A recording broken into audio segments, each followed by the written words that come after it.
यांनी ट्विटरवरचा शिवसेनेचा फोटो हटवला। सत्यमेव जयते पुणेकर फर्स्ट या धंगेकरांच्या कॅप्शनची सर्वत्र चर्चा।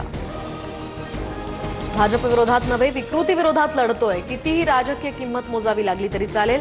महावीरांचं देऊळ विद्यार्थी हॉस्टेल होईपर्यंत मी लढत राहणार। मोहोळ यांच्या विरोधात धंगेकर आक्रमक। रवींद्र धंगेकर फक्त मोहरा, धंगेकरांचे बोलविते धनी हे सरकारमध्येच बसलेत। संजय राऊतांचं वक्तव्य, मोहोळ विरुद्ध भाजपतील एका गटामध्ये हा संघर्ष सुरू, राऊतांचा दावा।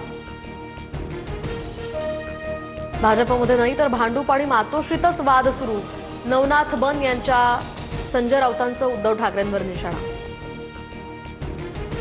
रवींद्र धंगेकरांकडून व्यावसायिक निलेश नवलखांचा व्हिडिओ शेअर, मुरलीधर मोहोळ यांच्यामुळेच माझं नुकसान झालंय। आम्ही रवींद्र धंगेकरांसोबतच, व्यावसायिकाची प्रतिक्रिया धंगेकरांकडून पोस्ट। पुणे भाजपच्या नेत्यांची रवींद्र धंगेकरांविरोधात फडणवीसांकडे तक्रार, युतीमध्ये बेबनाव निर्माण करण्यासाठी पाठवलेला काँग्रेसचा एजंट, धंगेकरांवर आरोप, तर कारवाई होणार का याकडे आता लक्ष। मुंबई महापालिकेची निवडणूक भाजप आणि शिवसेना तसंच राष्ट्रवादी एकत्र लढणार। ठाण्यामध्ये भाजपसोबत युती करायची की नाही, सर्वाधिकार शिंदेंना, तर पुणे पिंपरीमध्ये भाजपकडून स्वबळाचा नारा।